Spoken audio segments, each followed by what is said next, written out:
Bienvenidos a Aprendices, el podcast en el que todos tenemos una historia que contar y que aprender. Universidad, digamos, por lo menos los que éramos más filotecnológicos. Y a las administraciones públicas que... Práctica de aprendizaje informal. Necesitas por lo menos 4 cosas. Escucha y descubre la experiencia vital y de aprendizaje de nuestros invitados. Hola, bienvenidos a Aprendices, el podcast de espacios de educación superior, un lugar para hablar, para charlar, sobre todo para aprender de la experiencia universitaria, profesional y personal de nuestros invitados. Recuerden que pueden visitar también nuestra web y los podcasts están en iVoox y en YouTube. Hoy tenemos con nosotros a Celia Sánchez Ramos, zaragozana, científica, inventora y empresaria. Es licenciada en farmacia en el área de medicina preventiva, doctora en ciencias de la visión por la Universidad Europea y profesora titular en óptica fisiológica y percepción visual en la Universidad Complutense de Madrid. Doctora honoris causa por la Universidad Internacional Menéndez y Pelayo. Y bueno, el currículum es extenso porque es directora de numerosos cursos sobre la visión, fundadora del laboratorio y grupo de investigación neurocomputación y neurorobótica de la Complutense. Desde hace muchos años dirige proyectos de investigación, tanto nacionales como internacionales, inventora de 17 familias de patentes con titularidad de la UCM y sobre todo son referentes a la neuroprotección retiniana. Sus trabajos de investigación pues, han sido refrendados por numerosos premios y galardones. Es además presidenta del Grupo Especializado de Física Médica de la Real Sociedad Española de Física, autora de numerosas publicaciones que han tenido un gran impacto en todo el mundo médico. Es imposible resumir su currículum, pero basta decir que se considera el equipo de investigación de la doctora Celia Sánchez Ramos como un referente mundial en el uso de la protección de los resultados de investigación mediante patentes, modelos de utilidad, registros de diseños y derechos de autor. Y por último, basta decir que en el 2009 fue reconocida por la ONU como la mejor inventora internacional. Celia, muchas gracias por estar con nosotros. Buenos días, muchas gracias a vosotros por vuestro cariño y confianza.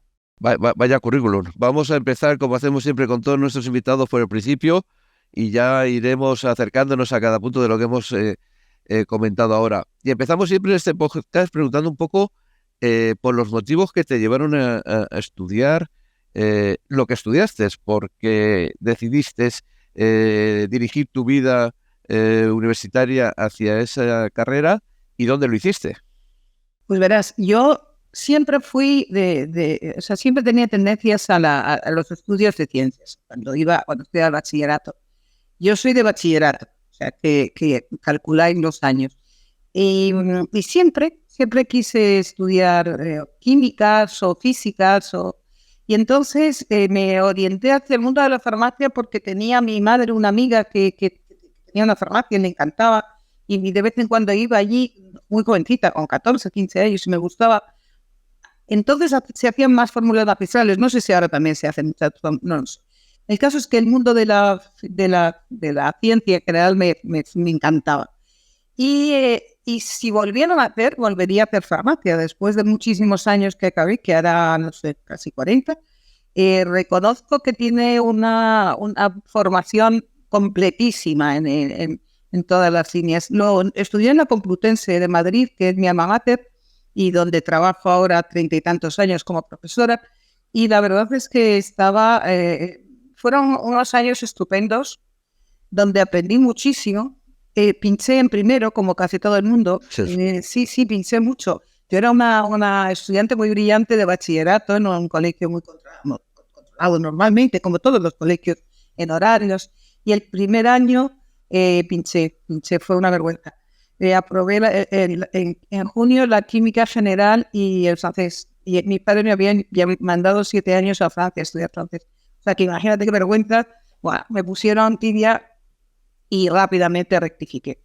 Pero ese primer año siempre, a veces cuesta, yo lo digo mucho a los alumnos, venga, a esforzaros, que luego se pasa el tiempo. Pero comprendo que es un corte de libertad, de pasar de algo tan constreñido a la libertad total, donde puedes bajarte a clase o no, en teoría. A pesar de que la universidad pública es obligatoria ir a clase y los alumnos creen que no. Y eso hice yo, pues estar mucho con amigos conocidos. Y ese primer curso de junio en concreto, pinché. Luego aprobé en septiembre, me imagino que 2 o 3, y llevaría alguna pendiente segunda. O sea, un fracaso como inicial de estudiante. Bueno, Y pero ya rectifiqué, te lo prometo.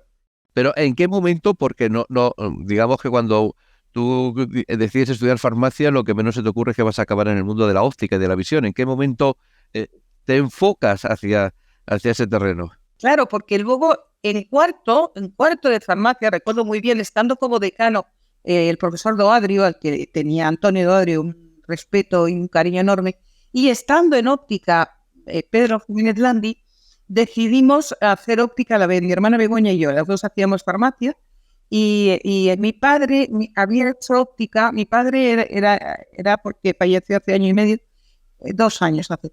Era coronel de infantería cuando ha fallecido, pues entonces sería capitán o algo así, y muy estudioso.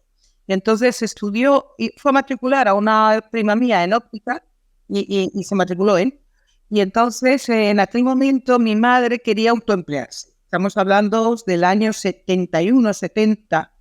Y entonces mi madre quería poner una librería. Pero claro, al empezar mi padre a hacer óptica, que eran 3 años entonces, pues decidió poner una óptica. Estuvo esta óptica abierta 40 y algún año en Raimundo Fernández Villaverde 15.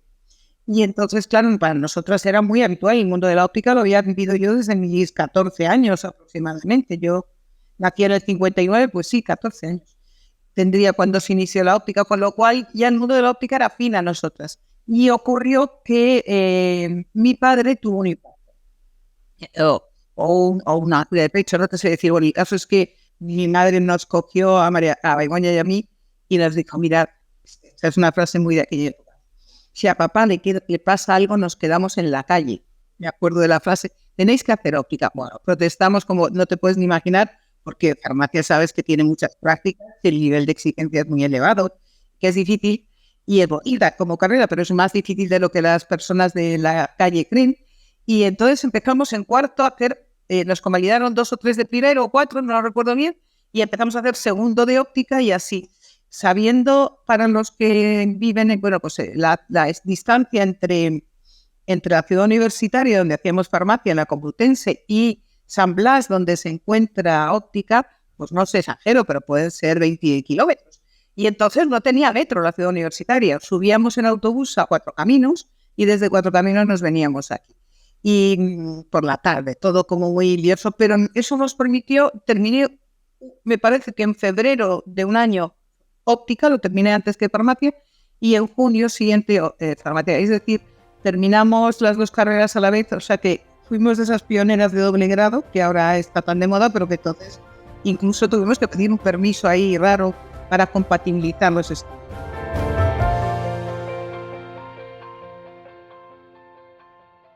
Tú has sido pionera en muchas cosas, porque en aquellos años también no creo que hubiera muchas mujeres en el papel triple casi que has desempeñado de docente, investigadora y empresaria. Sí, el mundo de la empresa lo iniciamos, bueno, en mi familia. Como te digo, mi madre puso esta óptica, pero sí provenían del mundo empresarial. Mi hermana Begoña, cuando terminó farmacia, hizo el IES y se fue al mundo empresarial. Y yo, sin embargo, nada más acabar óptica, fui contratada aquí en el 86, creo. En el 86, sí. Y entonces, pues como profesora ayudante del ayudante, no había un cargo más bajito, pero encantada, porque era un contrato por 2 años, prorrogable a 3 más, me acuerdo muy bien. Y entonces el mundo de la empresa como manera de proyectar los resultados de investigación nace en 2006, muy posterior. Pero a mí sí, pero no me era desconocido el mundo empresarial. O sea, entendía bastante la diferencia que hay entre el mundo académico y el mundo empresarial. Entonces, lo que empecé en los primeros años era centrarme en la docencia. Yo creo que a partir del año 4º, 5º, cuando ya... Claro, es que yo entré sin ser doctor. O sea, que yo me doctoré siendo profesora ayudante aquí en la Complutense. Y me doctoré en el año, creo recordar que fue en el año 93, en el área de Medicina Preventiva y Salud Pública, en la Complutense. Y, o sea, que pasaron 10 años desde que acabé la carrera hasta que me doctoré, y ahí ya oposité. Y nada, y bueno, pues gané la oposición, ya no me acuerdo qué año, pero el caso es que ya... Entonces era profesora de escuela universitaria, efectivamente. Sí, sí. Y entonces el mundo empresarial entra en nuestra vida cuando mi primera patente es de 2004. Yo comprendo que es muy difícil lo del mundo de la patente. Es difícil hoy, imagínate, en 2004, que ya han pasado 20 años. Cuando tenía unos resultados de investigación muy interesantes, no fueron españoles, fueron dos extranjeros, un griego y un ruso, que hablando aquí, habían venido a este centro, y uno era un Ramón y Cajal. Y entonces me dijeron, hombre, estos resultados tienes que patentarlos. Y yo no tenía ni idea de cómo se hacía aquello, ni siquiera qué era, ni nada. Me pasaba casi como a la gente de la calle ahora, que cree que patentar es el secreto industrial. Sabes que muchas veces dicen, tengo patentes. Entonces lo dicen como muy bajito, como si fuera un secreto industrial, hasta que entendí muy bien el concepto de que hacer patentes es hacer público. Y que aquello era la manera de dejar por escrito punto a punto cada uno de los resultados de investigación y qué consecuencias tenían y qué es lo que querías. Sí, Ceni, pero ¿no es un punto un poco olvidado por la Universidad Española? ¿Cómo de importante es para una universidad y sobre todo para una investigación la generación de patentes? Pues es muy poco importante. Es penoso decirlo, siento decirlo, pero debería ser muy importante porque nos genera retorno. Eso. Y ese retorno da lugar a poder seguir investigando y a poder, sobre todo, a que si realmente has dado solución a un problema, que es el caso que yo he planteado, si ese problema es concreto y le das una solución concreta, que es fabricable, que es novedosa y que tiene actividad inventiva, que son las condiciones de una patente, pues lo suyo es que esté comercialmente distribuida y que podamos todos adquirirla. Y eso es muy complejo. En el mundo, la transferencia tiene muchas barreras. Desde el punto de vista, por eso me pidieron la propia universidad en 2006, la profesora Carmen Acebal, entonces era vicerrectora de investigación, me pidió que a mí y a otros 3 profesores más de la Complutense, éramos 12 en total, nos dieron unos cursos para crear el spin-off.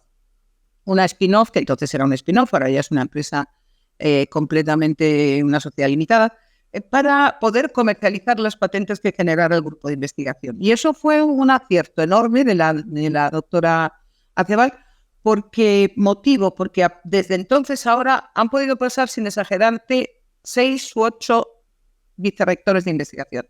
Consecuentemente, tendríamos que haber dependido muchas veces en los acuerdos con empresas de lo que opinara el vicerrector de investigación. ¿No? De turno.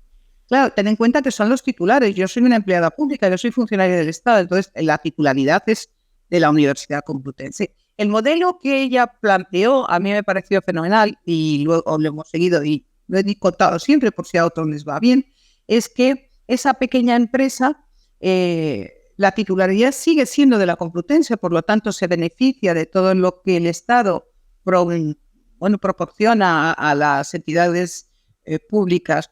Bueno, creo que públicas y privadas, pero a las universidades y a los centros de investigación por el hecho de tener patentes, igual que por el hecho de tener el número de doctorandos o el número de alumnos, nos provee de unos fondos distintos, ¿no? Entonces sigue siendo titularidad de la Complutense, pero pasa la licencia a esa empresa creada para buscar sublicenciatarios que fabriquen. O sea, la idea es que yo no puedo fabricar lentes de contacto, ni yo ni ninguno de los investigadores de aquí, porque no tenemos ninguna fábrica, o no puedo fabricar protectores de pantalla o lentes de contacto, pero sin embargo, a través de esa empresa sublicenciataria de la Complutense y que permite sublicencias, se puede conseguir que haya alguien, como es en este caso pues las industrias Prats de lentes de gafas, pues sublicencian a alta eficacia de tecnología y de ahí pues ellos comercializan el producto y dan unos royalties al final de año y así se funciona. En el fondo es un modelo que en el mundo anglosajón está muy desarrollado y que quizá en España, por eso me llama mucho la atención cuando he leído tu currículum, un poco uno de los aspectos más importantes de tu trayectoria no es solamente la investigación, sino luego la invención de soluciones y herramientas para esos problemas que has descubierto en la investigación. Claro, sí, todos mis inventos se basan en investigaciones, todos, sin excepción. Siempre en el mundo de la visión, muy atípicos, muy atípicos, no, quiero decir, muy diversos, es la palabra. Es decir, yo lo dividiría, esas 17 familias ya son 20, las que has dicho al inicio. Yo lo dividiría en un primer bloque que tiene que ver con la protección de los ojos. Yo me doy cuenta en un momento determinado, hace 20 y algún año, que hay un exceso enorme de luz, que los ojos humanos no están preparados para tanta cantidad de luz que nos rodea. Y entonces aún no habían salido los dispositivos. Bueno, teníamos pantallas de ordenador, sí, pero teníamos pantallas de ordenador.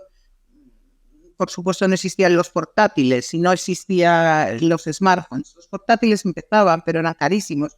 Es decir, yo cuando inicié los estudios que empezamos con Conejos, recuerdo, con el Fondo de Investigación Sanitaria en el Ministerio de Sanidad, con un proyectito muy pequeño, económicamente hablando, a 3 años, realmente a mí lo que me preocupaba no era la luz emitida por una pantalla, porque eran casi en blanco y negro las pantallas, era poco frecuente estar tanto tiempo. Me preocupaba la enorme cantidad de luz, tanto exterior como interior, que es acumulativa.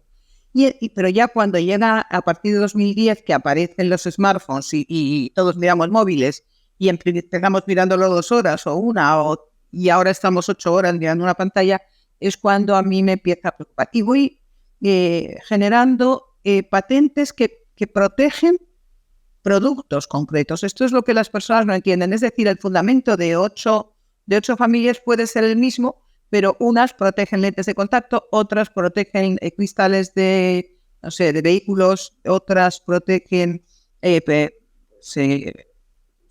dispositivos para poner las propias fuentes de luz en el techo. Es decir, esas familias corresponden a una línea de investigación. Luego llevamos otra línea que es muy chula, también muy interesante, que es cómo mejorar el rendimiento de la visión. Pues, por ejemplo, mira, ayer estuvimos en el Foro de Empresas Innovadoras haciendo una presentación preciosísima que se hablaba de innovación y de soluciones a la innovación, que es lo importante, y que van a estar desarrollando durante el próximo año, apoyando. Pues hablábamos de cómo hacer posible que llegue el producto al mercado. Y vino a vernos Elena Antolín para dar una charla interesantísima, por cierto, y estuve hablando con su director de innovación, porque una de las patentes que tengo mucho interés y que han salido 2 o 3 tesis doctorales corresponde a cómo mejorar la visión de las personas en conducción nocturna, algo que me parece crítico para evitar accidentes. Y ellos también, pues nos interesamos mucho los dos, y en los próximos días pues hablaremos. Y luego la última línea gruesa, que tiene 3 patentes, tiene que ver con biometría ocular, es decir, cómo reconocer a las personas, no solo por el iris, que es lo que sale en las películas, sino por otra estructura exterior que se llama córnea, que podemos conseguir sin tocar a nadie 7.000 puntos de la cara externa, y como es una estructura transparente, como si fuera una lentilla, pues otros 7.000 de la cara interna. Es decir, que podemos trabajar en eso. Y hemos hecho un acuerdo con un grupo de investigación de la Politécnica de inteligencia artificial para reconocer a individuos, porque pueden ser también animales, por el pool córnea, iris y retina, en la que también he trabajado. Hemos trabajado, porque esto es un grupo de investigación que yo dirijo, pero que trabajamos muchas personas. Y nos asociamos también con muchos. Sabéis que el mundo de la investigación tiene la ventaja de que realmente todos estamos abiertos a todos y nos complementamos.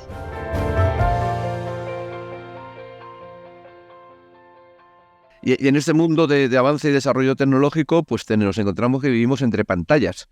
Las pantallas nos están dando, como muy bien dicen, los teléfonos inteligentes, las tabletas, los portátiles, la capacidad de acceder a la información en cualquier lugar del mundo, en cualquier momento. Y a la vez, a mí, por ejemplo, me aterra cada vez que me sale un informe de estos que te manda Apple, de has estado tantas horas y tantos minutos, mucho más que el día anterior. Sí. ¿Hasta qué punto estamos protegidos de las pantallas?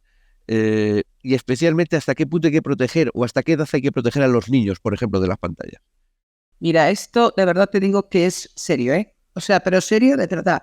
Mira, si empezamos yo estuve 2 años en Luxemburgo, convocada por íbamos y veníamos, en reuniones, convocada por la Unión Europea en la Comisión de Salud, y éramos 8, creo recordar, 8 profesionales distintos, un dermatólogo, un experto en sueño, una experta en sueño, personas de distintas especialidades, siempre en el mundo de la pantalla. Y viendo si realmente el LED que retroiluminan, los LED que retroiluminan las pantallas tenían o no mayor daño, producían mayor daño, podían ser más lesivos para la piel o para el sueño. Tener en consideración que la luz solo entra en los humanos, solo entra por la pupila, por los ojos, y necesariamente ha de atravesar todas las estructuras, incluida la retina, que es la que a mí me preocupa. Porque la retina es el fondo del ojo y tiene la peculiaridad increíble de que es sistema nervioso central. Para bien y para mal, quiero decir, es estupendo porque es capaz de procesar información de manera enorme, pero sin embargo es muy vulnerable. Son neuronas, salvo el epitelio pigmentario, son neuronas. Entonces, todo eso nos preocupaba y yo conseguí que se recomendara, simplemente que se recomendara, no que se prohibiera, porque hay países del Oriente que lo prohíben, que se recomendara que los niños menores de 3 años no usaran absolutamente pantallas, menores de 3 años. Yo pedía 4 años. ¿Por qué motivo 4 años? Porque está demostrado que a los 4 años termina de constituirse el sistema visual. No de crecer, como es natural. O sea, igual que crece el fémur, crecerá o no la longitud del ojo. Bueno, sí. No, sí. Pero de constituirse. Pero no, me dieron 3 años y allí como si me hubieran dado la vida porque es verdad, tenían razón que a partir de los 3 años empiezan los colegios. Entonces ya no depende tanto solo de los padres, sino ya se complica el asunto desde el punto de vista legal para hacer que las instituciones pues tomen cuenta. Pero desde el punto de vista de divulgación, que hoy en lo que estamos hoy, menores de 3 años, 0 absoluto. O sea, mis nietos, menores de 3 años, no tienen pantallas y no se les deja usarlas. Y no pasa nada, no se han muerto. Y mayores de 3 años, muy poquito tiempo. Y luego, ¿qué pasa con nosotros? Porque nosotros podemos seguir viendo hasta que nos muramos, que sea cuando sea. Entonces, nosotros también tenemos que considerar 2 cosas que a mí me parecen críticas y que estaría bien que la gente supiera. Tenemos 2 lentes. El sistema visual humano es muy simple, solo tiene 2 lentes. La córnea de la que os he hablado antes, que es como la lentilla transparente que tenemos en la zona externa, y una lente interior que se llama cristalino, que pongo así las manos porque tiene una forma de esta manera, como si fuera una lenteja. De hecho, los ingleses dicen lens. Y esta lenteja va generando, según tenemos años, tiene 20 dioptrías, y es transparente cuando nacemos, por eso se llama cristalino en español, pero poco a poco, según vamos teniendo años, va generando cromóforos. Esos que son sustancias, cromo, color, que generan color. Pero qué casualidad que el color que generan es amarillento. Y ese amarillento lo que hace, como todo el mundo sabe, es absorber el azul. Entonces, esas longitudes de onda corta, que son las que más emiten los ordenadores, pues son bloqueadas. Pero el ojo lo hace de manera natural para defenderse de la luz solar, de cualquier tipo de luz, porque la luz solar también tiene mucha proporción de azul. Un 23% más o menos de la luz blanca es azul. Eso es muy difícil de hacer entender. Entonces, a lo que vamos, ¿qué pasa con los mayores? Pues los mayores pasa que vamos generando esa protección natural en nuestro cristalino como barrera. Pero luego resulta que nos operamos de cataratas. Y ya, por cierto, ya existen desde hace 25 años, y ya incluso se acabó la patente, lentes intraoculares para dentro del ojo, para cuando nos operamos de cataratas, con protección amarilla, transparentes, pero con protección filtrado de azul, de luz azul. Y eso que era una patente, me parece que de Halcón, de Jinkerson, eso que hasta hace 6 años era exclusivo y pues, podría valer más, ahora se ha generalizado bastante, no del todo, pero bastante. Y entonces, pues ocurre que la mayoría de los operados de cataratas ya tienen esa protección natural, que es muy... Doy fe. Sí, y eso es estupendo porque tú puedes volver a seguir viendo porque te quitan la opacidad, pero sin embargo sigues protegido, porque si no, sí. Es una pena. Doy fe porque hace 2 años me tuve que operar y tengo unas lentes multifocales y y son el elemento me lo comentaron que es exactamente como me lo has comentado, que se había generalizado. Pero en todo caso esto lo que me lleva es un poco a que el avance y la investigación y el desarrollo de la ciencia y de la tecnología lo que está haciendo también es cambiar gran parte de los órganos de nuestros cuerpos. Ahora mismo tenemos cantidad de producto producido, inventado, generado, introducido en nuestro cuerpo para aumentar. Y a la vez nos encontramos con informaciones en que grandes tecnológicas como Google o Microsoft están trabajando en alargar la vida del ser humano. ¿Hasta dónde crees que se puede llegar este avance, estos avances que de la tecnología nos llevan a alargar la vida? A alargar la vida no te sabría decir, pero mucho, porque yo me considero amiga personal de Pedro Guillén, que sabéis que es el director general de la Clínica Centro y trabaja acaba de ser presentado candidato al príncipe, a la princesa de Asturias, a la primera princesa de Asturias, y ellos están trabajando con Ikisua y con otro profesor chino en regenerar cartílago, pero que ya lo han conseguido, implementar cartílago. Sabéis que, por ejemplo, hablo de ese tema porque es un tema que tengo ahora muy, muy presente. Bueno, pues tú imagínate grandes problemas que tenemos todos, pero las mujeres por nuestro tema hormonal más en articulaciones, en dolores óseos, todo eso está avanzando de manera increíble. Está avanzando, mira, una prótesis, te voy a decir, un chico que acaba de ganar un premio en Ginebra, también un inventor, un fisioterapeuta, que un diseño de prótesis para una vértebra de columna. Quiero decir que es que, como tú bien dices, nos van a ir, bueno, igual que tenemos prótesis en la dentadura, como ha cambiado las prótesis en los últimos 30 o 40 años, pues igual en el ojo, como estábamos hablando, pues cambios, prótesis de cadera, ¿te acuerdas hace 40 años un problema de cadera? Era dramático. Hoy hay una prótesis de cadera que la gente vuelve a andar normal de rodilla. O sea que vamos de momento a alargar la calidad de vida, porque no es lo mismo estar muy malito de un hueso determinado que te impide una vida normal. Pero yo creo que alargar la vida, ¿cuánto? Pues no lo sé, ya se está alargando sola. Si te fijas, pues mi padre ha muerto con 93 años, mi abuelito con 83, y vivían personas longevas. Yo creo que mucho aquí no se trata solo de alargar la vida, sino de alargarla con, pues eso, en mi caso, sin ser ciego, es decir, protegiéndonos antes y evitando los daños que puedan disminuir mucho nuestra calidad de vida, que es de lo que se trata. En los ojos hay que protegerse. Esto es una cosa que entiende cualquiera, que si vamos a vivir hasta 100 años y los ojos son para toda la vida, que es una cosa que los jóvenes no han oído, pero que los mayores oíamos. Tienes 2 ojos para toda la vida, era un anuncio hace 30 o 40 años. Pues es que es verdad, es que la retina, al ser sistema nervioso central, es para toda la vida la misma, por lo tanto, se pueden hacer un trasplante de córnea, se puede hacer un trasplante de cristalino con las cataratas, que es lo que se hace, pero no se puede hacer un trasplante de córnea a día de hoy y, consecuentemente, tendremos que preservarla. ¿Qué propongo? Pues propongo algo muy claro, copiar la naturaleza. Si la naturaleza crea esos cromóforos amarillentos que absorben la luz azul, pues nosotros vamos a poner fuera en lentes de gafas, en lentes de contacto, una absorción de esa luz azul. ¿Y por qué la luz azul es mala? Pues no porque sea fea ni bonita, es porque es más energética, porque tiene una longitud de onda más corta y, consecuentemente, tiene más energía. Golpea, para decirlo de una manera vulgar, las células a las que tiene que activar o las moléculas a las que tiene que activar de una manera más agresiva y se las carga o no, o las dejan deterioradas, y entonces hay que hacer que se bloqueen con pigmentos por el camino. Es fácil de entender como concepto.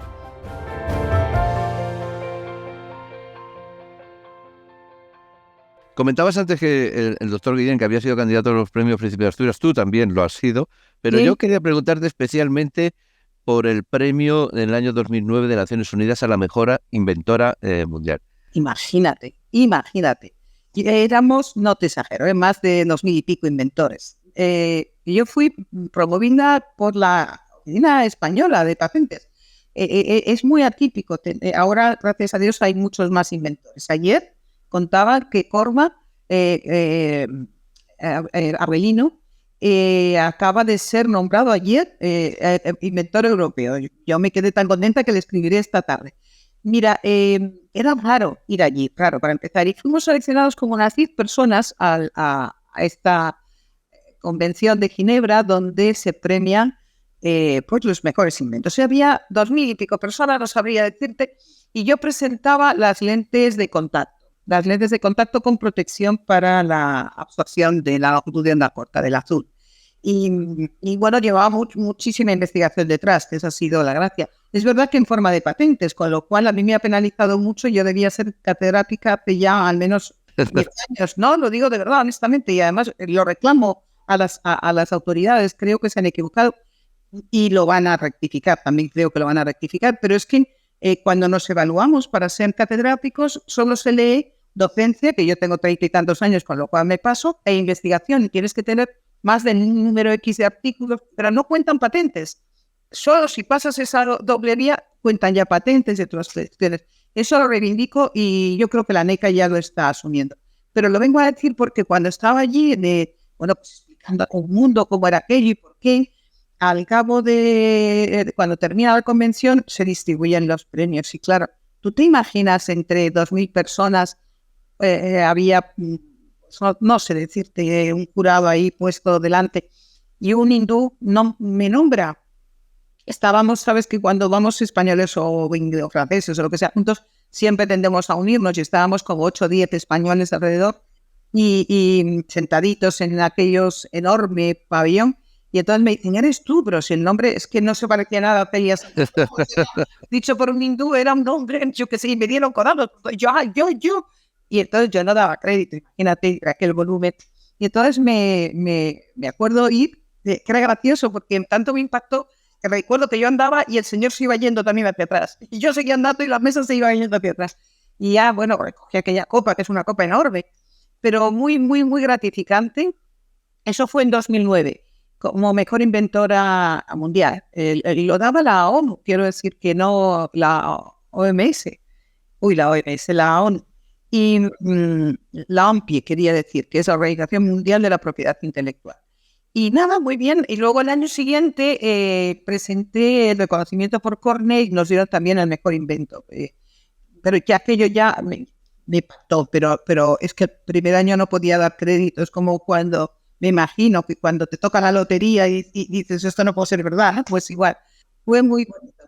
Y Celia, ¿tú crees que en España también se reconoce este trabajo en determinados sectores de la investigación científica, de profesionales españoles que pueden y alcanzan posiciones punteras, pero luego la administración y la sociedad lo reconoce de verdad?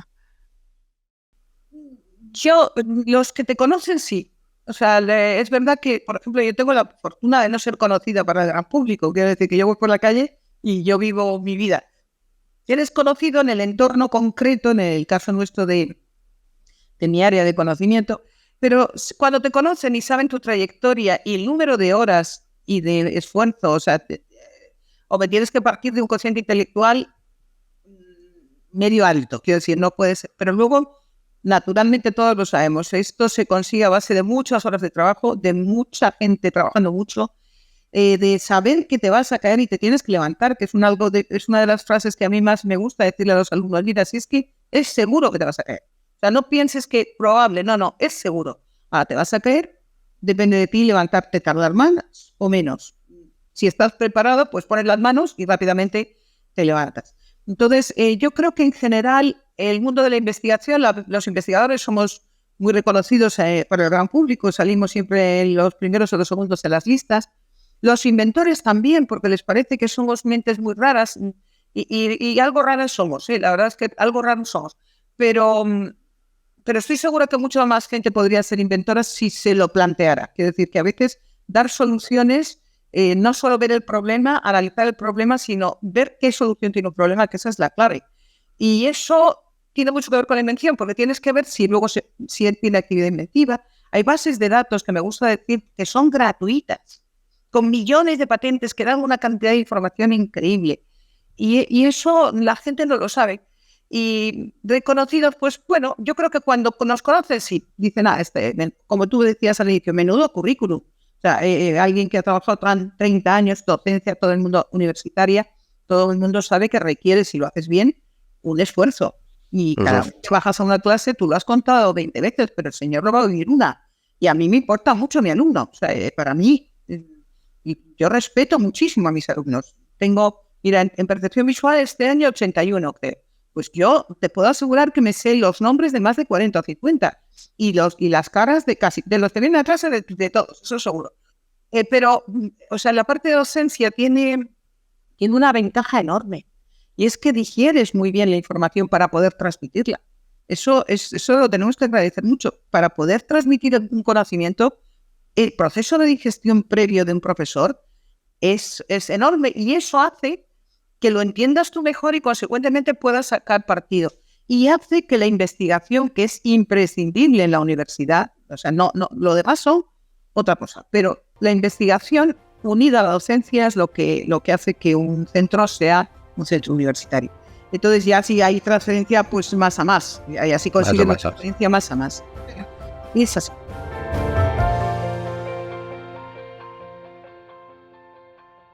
Pues vamos a terminar ya con 4 preguntas comunes que hacemos a todos nuestros invitados. Son 4 preguntas de respuesta muy corta. La primera es, ¿qué te ha dado miedo aprender y nunca has hecho? Miedo, bueno, quizá una ingeniería, quizá álgebra, por ejemplo. Álgebra era una cosa que siempre veía rara cuando estudiaba una de mis hermanas. ¿Cuándo se para de aprender? Confío en que nunca, vamos, si no. La vida tiene sentido con ilusión, con ganas y aprender forma parte de la vida, nunca. ¿Qué te gustaría no haber aprendido? Conocer la maldad de la gente. Sé que hay gente mala, que yo creía que no. ¿Y con quién has aprendido las cosas más importantes de tu vida? Seguro que con mi familia, con certeza, con los distintos miembros de mi familia. Y pues mis hijos, quiero que sepas que mis hijos me han enseñado muchísimo. Se aprende mucho, el aprendizaje es bilateral siempre. ¿Sí? Muchísimas gracias, Celia. La verdad es que los que sí hemos aprendido hemos sido nosotros y todos los que escuchan esta charla. Muchísimas gracias por estar aquí con nosotros y espero que lo hayas pasado bien en estos minutos en Aprendices. Muchas gracias. Muchísimas gracias a vosotros por vuestro cariño y confianza. Universidad Digamos, por lo menos los que éramos más filotecnológicos. Y a las administraciones públicas que... Práctica de aprendizaje informal. Necesitas por lo menos 4 cosas. Escucha y descubre la experiencia vital y de aprendizaje de nuestros invitados.